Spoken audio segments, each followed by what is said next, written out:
நண்பர்கள் அனைவருக்கும் இளம்பெரு வழுதியன் இனிய வணக்கம். 2 நாட்களுக்கு முன்பாக விடுதலை சிறுத்தைகள் கட்சியுடைய நிறுவனர் முனைவர் தொல் திருமாவளவன் அவர்கள் ஒரு முக்கியமான அறிவிப்பு வெளியிடுறாரு. அதாவது ஆதவ் அர்ஜுன் என்று சொல்லப்படுகின்ற ஒரு நபர் விடுதலை சிறுத்தைகள் கட்சியினுடைய துணை பொதுச் செயலாளராக நியமனம் பண்றாரு.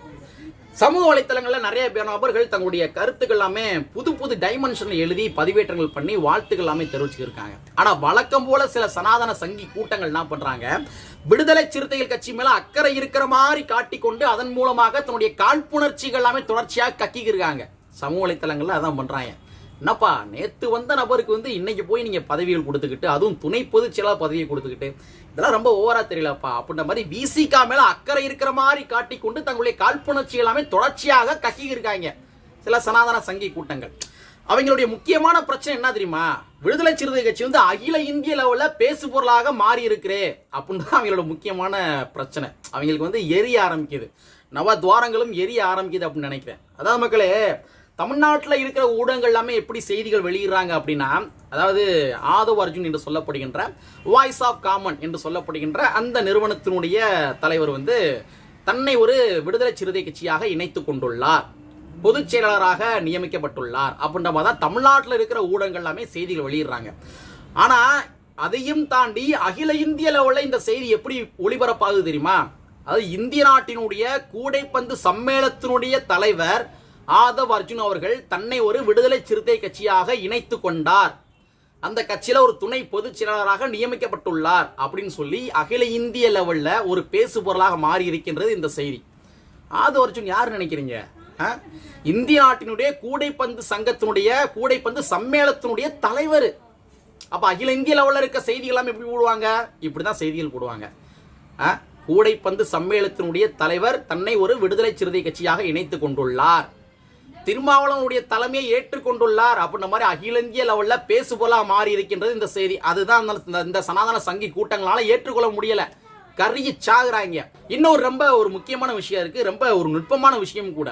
அதாவது இந்திய நாட்டில் ஆண்டாண்டு காலமாக கடைபிடிக்கப்பட்டு கொண்டிருக்கின்ற சனாதன கட்டமைப்பை இந்த சம்பவம் அடிச்சு உடச்சுக்கு இருக்குது. அதான் ரொம்ப ரொம்ப முக்கியமான விஷயம். அதான் மக்களே, விடுதலை சிறுத்தை கட்சி நிறுவனர் முனைவர் தொல் திருமாவளவன் அவர்கள் ஒரு தலித் மக்களுடைய தலைவர் என்று அறியப்பட்ட ஒரு தலைவராக இருந்துருக்காரு. அப்படிங்கிற பட்சத்துல ஒரு தலித் தலைவருடைய தலைமையை ஒரு நபர் ஏற்றுக்கொண்டு போறாரு அப்படின்னாலே இந்திய நாட்டினுடைய சனாதன கட்டமைப்பு அடிச்சு உடைக்கப்படுது அப்படின்னு அர்த்தம். திருமாவளவர்கள் யாரு? ஒரு தலித் சமூகத்தை சார்ந்தவர். ஆதவ் அர்ஜுன் அவர்கள் யாரு? அவர் ஒரு பொது சமூகத்தை சார்ந்தவர். சோ இந்திய நாட்டை பொறுத்த வரைக்கும் இந்த சமூகத்துக்காரங்க படிக்கிற இடத்துல நீ வரக்கூடாதா அப்படின்னு சொல்லி ஆண்டாண்டு காலமாக கல்வி மறுக்கப்பட்ட ஒரு சமுதாயம் இந்த சமுதாயம். ஸோ அதுல இருந்து ஒருத்தர் மிகப்பெரிய லீடரா வராரு. சனாதன கட்டமைப்பு இத்தனை ஆண்டு காலமா பாதுகாத்து கொண்டிருக்காங்க சனாதனவாதிகள் எல்லாமே. அது எல்லாமே அடிச்சு உடைக்கும் விதமாக ஒரு கட்சி ஆரம்பிச்சு அதன் மூலமாக இன்னைக்கு தேர்தலில் பயணிக்க ஆரம்பிச்சு அதன் மூலமாக 2 MP 4 MLA வாங்கி, அது 4 MLA 2 MLA பார்த்தோம்னா பொது சமூகத்தை சார்ந்தவங்க நிப்பாட்டி 100% வெற்றி விழுக்காட வச்சிருக்காரு முனைவர் தொல் திருமாவளவர்கள். ஸோ சனாதன கட்டமைப்பை அடிச்சு உடைக்க ஆரம்பிச்சிருக்காரு. ஸோ அந்த நேரத்தில் இந்த மாதிரி ஆட்கள், அதாவது இந்திய நாட்டினுடைய கூடைப்பந்து சம்மேளனத்தினுடைய ஒரு தலைவர், தலித் தலைவர் என்று அறியப்பட்ட திருமாவளவனுடைய தலைமையை ஏற்று வாராரு அப்படின்னா சனாதன கட்டமைப்பை அடிச்சு உடைச்சிருக்காங்க தான் அர்த்தம். அதுதான் இந்த சனாதனவாதிகளால் பொறுத்துக்க முடியல. இதுவும் ஒரு முக்கியமான விஷயம் சொல்ல வரேன். ஸோ இந்திய நாட்டினுடைய சனாதன கட்டமைப்பை அடிச்சு உடைக்க ஆரம்பிச்சிருக்காங்க. இது இப்போ மட்டும் கிடையாது மக்களே. அண்ணன் SS பாலாஜி அவர்களுமே ஒரு 15 ஏறத்தாழ 15 வருடம் நினைக்கிறேன், அப்போ விடுதலை சிறுத்தை கட்சியில் சேர்றாரு இல்லையா, அவருமே சனாதன கட்டமைப்பை அடிச்சு உடைச்சிருக்கிறாரு. அண்ணன் SS பாலாஜி அவர்கள் யாரு? அவர் ஒரு வன்னியர் சமுதாயத்தை சார்ந்தவர். அவருடைய அப்பா அம்மா எல்லாருமே திராவிட முன்னேற்ற கழகத்தின் என்று சொல்லப்படுகின்ற அந்த கட்சியிலுடைய பின்னணியில் இருந்தவங்க அவங்க ஃபுல்லாமே. அப்படிங்கிற பட்சத்தில் அண்ணன் SS பாலாஜி அவர்கள் நினைச்சிருந்தாரு அப்படின்னா அவர் திராவிட முன்னேற்ற கழகத்தில் மிகப்பெரிய பொறுப்பு வாங்கிட்டு போயிருந்திருக்கலாம், பதவியில் வாங்கிட்டு போயிருந்திருக்கலாம். அதே மாதிரி அப்பவே அம்மையார் ஜெயலலிதா அவர்கள் இருந்த காலகட்டத்திலேயே அண்ணன் SS பாலாஜி அவர்களுக்கு மாணவர் அணி அதுலேயுமே மாநில பொறுப்பு வழங்கப்பட்டது. ஸோ அந்த மாதிரி அவர் நினைச்சிருந்தாருன்னா ஆண்ட கட்சிகளில் போயிருந்திருக்கலாம், ஆளுகின்ற கட்சிகளில் போயிருந்திருக்கலாம். ஆனால் திருமாவளவன் என்று சொல்லப்படுகின்ற ஒரு தலைவருடைய தலைமையை ஏற்று வராரு அப்படின்னா விடுதலை சிறுத்தை கட்சியினுடைய கொள்கை கோட்பாடுகள் மிகச் சரியாக இருக்கின்றது அப்படின்னு அர்த்தம். சனாதன கட்டமைப்பை உடைக்க ஆரம்பிச்சிருக்காங்க அர்த்தம். தன்னை ஒரு விடுதலை சிறுத்தை கட்சியாக இணைத்ததன் மூலமாக 1000 ஆண்டு காலமாக கட்டமைக்கப்பட்ட அந்த சனாதன கட்டமைப்பை அண்ணன் SS பாலாஜி அவர்களுமே அடிச்சு உடைச்சிருக்காரு.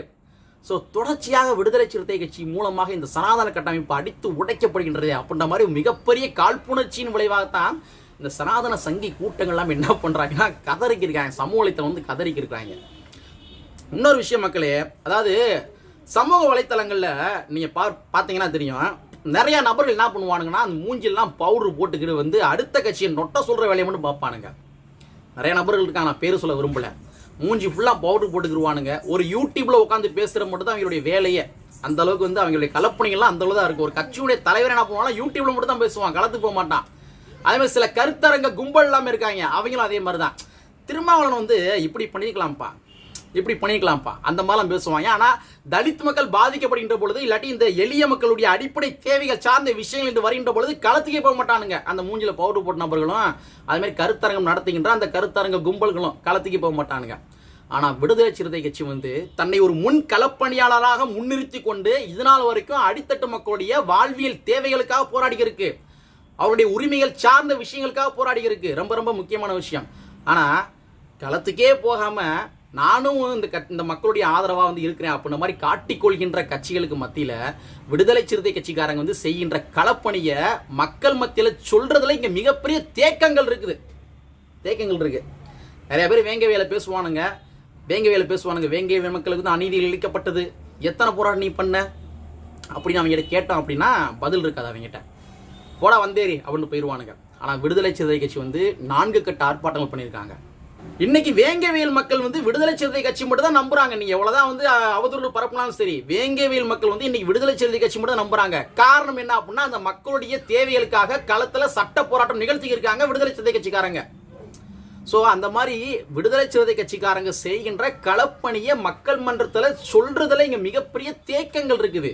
ஸோ அந்த தேக்கம் வந்து தற்பொழுது உடைபட போகின்றது. ரொம்ப ரொம்ப முக்கியமான விஷயம். ஆதவ் அர்ஜுன் என்று சொல்லப்படும் நபர் யாரு? பிரசாந்த் கிஷோர் அவருடைய அந்த தேர்தல் வியூக வகுப்பாளர்கள் இருக்காங்க இல்லையா, அவங்களோட டீம்ல ஒர்க் பண்ண நபர், அவங்களுடைய டீம்ல வந்து ஒர்க் பண்ண நபர் அவரு ஆதவ் அர்ஜுன் அவர்கள். இன்னைக்கு வந்து விடுதலை சிறுத்தை கட்சியுடைய தலைமை ஏற்று வாரா அப்படின்னா அவருடைய இலக்கு என்னவா இருக்கும்?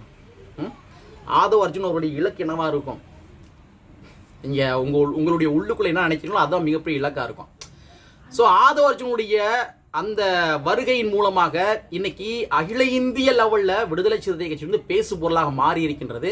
விசிகா வந்து இது பண்ணியிருக்காங்களா, அது பண்ணியிருக்காங்களா, இது பண்ணியிருக்காங்களா அப்படின்ற மாதிரி அனைத்து செய்திகளுமே சமூக வலைத்தளங்களில் போகும் அப்படின்றதுல எந்த விதமான ஐயப்பாடும் கிடையாது.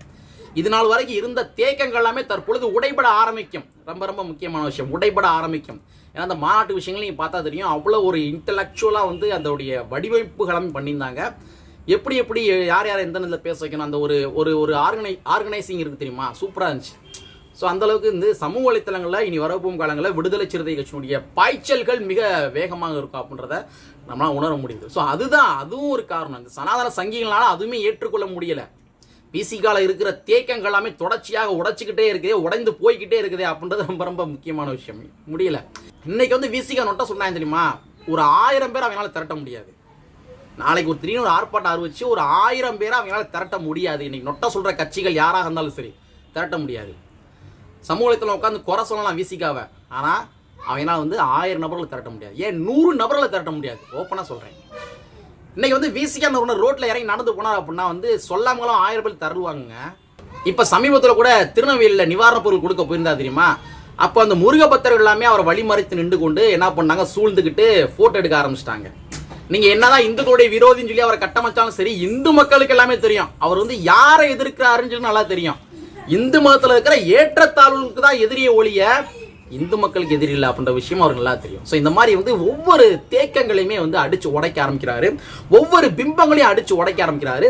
1000 ஆண்டு காலமாக இந்திய நாட்டில் கட்டமைக்கப்பட்டிருக்கின்ற சனாதன கட்டமைப்புகள் எல்லாத்தையுமே அடிச்சு உடைக்க ஆரம்பிக்கிறாரு. அதுதான் இந்த சனாதன சங்கிகளால ஏற்றுக்கொள்ள முடியல. ஸோ ஆதவ் அர்ஜுன் அவர்கள் வந்து நம்ம கரவொலி எழுப்பி வரவேற்கலாம். அந்த அளவுக்கு வந்து ஒரு ஒர்த்தபிள் பர்சன், கரவொலி எழுப்பி வரவேற்கலாம். கதறட்டும், நல்லா கதறட்டும், அவன் கதறட்டும், கதற தான் நமக்கு வந்து ஜாலியாக இருக்கும். இதனை கூறிக்கொண்டு ஆதவ் அர்ஜுன் அவர்களை மீண்டும் ஒருக்க நம்முடைய உரிமைக்களம் யூடியூப் சேனல் சார்பாக விடுதலை சிறுத்தை கட்சிக்கு வந்து வருக என்று வரவேற்று கற்பி ஒன்று புரட்சி செய்கின்ற புரட்சியாளர் வருகை கூறிக்கொண்டு நிறைவு செய்கின்றேன். நன்றி, வணக்கம்.